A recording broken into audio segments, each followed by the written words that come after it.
تو اس لیے جب بھی ویزا آپ لیتے ہو ایسے بندے سے ویزا لو.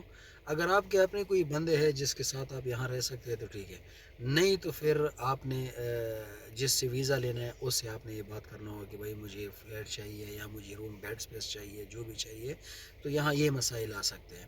اگر آپ ایسے آ گئے ایئرپورٹ پہ اتر گئے, آپ نے ویزا لیا کسی ایجنٹ سے, اس نے آپ کو صرف ویزا دلوایا, تو اس میں یہ مشکلات ہوتے ہیں کہ آپ ایئرپورٹ سے تو نکل آئیں گے, لیکن باہر آ کے آپ نے کیا کرنا ہے, کس کے پاس جانا ہے.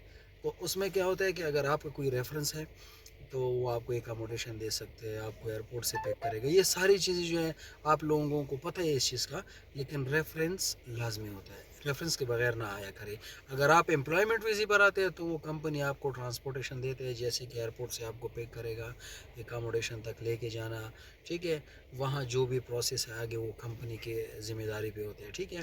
آزاد ویزا میں یہ سب نہیں ہوتے ہیں. آزاد ویزے میں جب آپ آتے ہیں تو یہ سب چیز آپ کا اپنا ہوتا ہے, اکاموڈیشن اپنا ہوتا ہے, کھانا پینا اپنا ہوتا ہے, نوکری ڈھونڈنا, کام کرنا, یہ سب آپ کی ذمہ داری پر ہوتا ہے. سو آزاد ویزا میں ایک چیز میں ایک اور سمجھانے لگوں, ایکسٹرا یہ بندوں کو, ٹھیک ہے. جی جی جی. اس میں یہ بھی ہے آزاد ویزا میں کہ اگر آپ یہاں پر کام کرتے ہیں قطر میں, تو یہاں پہ 6 منتھ کا ایک گورنمنٹ سے آپ نے اپروول لینا ہوتا ہے. اگر گورنمنٹ نے آپ کو اپروو کیا آپ کے اسپانسر کی مدد سے, وہ ایک جہاں پہ آپ کو کمپنی میں جاب ملا آپ کو, اگر آپ یہ کرنا چاہتے ہیں کہ بس میں آزاد ویزا پر رہنا چاہتا ہوں, اس کے لیے کیا کرنا ہے کہ آپ نے اسپانسر سے جس کمپنی کے پاس آپ جا رہے ہیں کام کرنے کے لیے, وہ کمپنی جہاں پہ آپ کا ویزا ہے جو آپ کا کفیل ہے, یعنی بٹوین 2 پارٹیز, دونوں پارٹیز جو ہے, تھرڈ پارٹیز اس میں انوالو نہیں ہونا چاہیے. تو دونوں پارٹیز جو ہے, آپ کا جو پہلا جو اسپانسر ہے وہی اسپانسر آپ کو این او سی دے گا فار 6 منتھ. 6 منتھ کے لیے آپ ٹیمپریلی ایگریمنٹ کر سکتے ہیں. سو ٹیمپریری ایگریمنٹ کا کیا مطلب ہے, 6 مہینے آپ کام کر سکتے ہیں, 6 مہینے کے بعد آپ کو وہ ختم ہو جاتا ہے آٹومیٹکلی. اور سر قطر میں اس وقت جابس کی کیا کنڈیشن ہے, اور کیا لوگوں کو قطر آنا چاہیے؟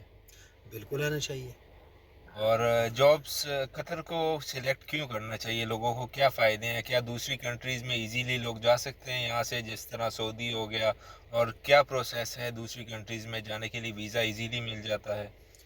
دیکھو, ویزا آپ کو جیسے آپ قطر آ گئے, آج کل تو انہوں نے اناؤنس کیا ہوا ہے لیکن ابھی تک میرے خیال میں اپروو بھی کیا ہوا ہے کہ ان لوگوں کا ID 1 ہوگا. یعنی ID 1 کا مطلب یہ ہے کہ جیسا ابھی مڈل ایسٹ ہے پورا, دبئی, شارجہ, قطر, کویت, بحرین, مطلب جتنی مڈل ایسٹ میں کنٹریاں ہیں, انہوں نے یہ کیا ہوا ہے کہ بھائی ہم سب ایک ID پہ, جیسے کہ ہم ID ہولڈر ہے سعودی عرب کا, ہم سعودی عرب میں رہتے ہیں, ٹھیک ہے. تو ہم سعودی عرب کے اس اقامہ پہ ہم مڈل ایسٹ میں ٹریول کریں گے, ٹھیک ہے. اگر آپ باہر سے آتے ہیں پھر تو آپ کو ای ویزا لینا پڑے گا. ای ویزا کا کیا ہوتا ہے, جیسے آپ نے ای ویزا آپ کا ایشو ہو گیا ہے, سیم جیسے کہ شینگن ویزا ہے, یا آپ ایک اٹلی کا ویزا لگایا آپ نے, یا جیسے کہ آپ نے کسی بھی یورپ کا جو کنٹری ہے یورپین یونین میں آتا ہے آپ نے ویزا لگوایا, آپ سارے اسٹیٹوں میں اس ویزا پہ گھومتے ہیں. سیم اسی طرح انہوں نے ایک ای ویزا اناؤنس کیا ہوا ہے, لیکن ابھی اس میں یہ قبل از وقت ہوگا. جب وہ سٹارٹ ہوگا تو انشاءاللہ تو آپ اسے ایک ہی ای ویزا پر گھوم سکتے ہیں. لیکن آپ یہاں پر اگر ID ہولڈر ہے تو تب بھی آپ ساری کنٹری میں چکر لگا سکتے ہیں. اچھا, اور سر اس میں ایک اور بات ایڈ کرتا چلوں کہ اگر کسی نے کمپنی ویزا پر آنا ہو پاکستان سے, تو وہ کس طریقے سے آ سکتا ہے؟ ایجنسیز وغیرہ کا کچھ بتا سکتے ہیں کہ کہاں پر یہ موجود ہیں؟ آپ نے ایجنسیز کی بات کی, دیکھو جب بھی قطر کے ویزے آتے ہیں نا, تو جو بڑے میں سیکیورٹی کمپنی کا میں ایک جی مثال جی, دیتا ہوں, ایگزامپل, ایک سیکیورٹی کمپنی جو بالکل. ہے, اس کمپنیوں کا سب سے یہ بڑی بات یہ ہے کہ لاسٹ ٹائم جیسے کہ ابھی ورلڈ کپ میں لوگ آئے تھے, کسی کا خرچہ نہیں ہوا تھا. میں نے خود لوگوں سے ادھر پوچھا تھا کہ بھائی آپ کہاں سے ہیں, پشاور سے, آپ کہاں سے ہیں, میں پنڈی سے ہوں, بھائی کتنا خرچہ ہو گیا؟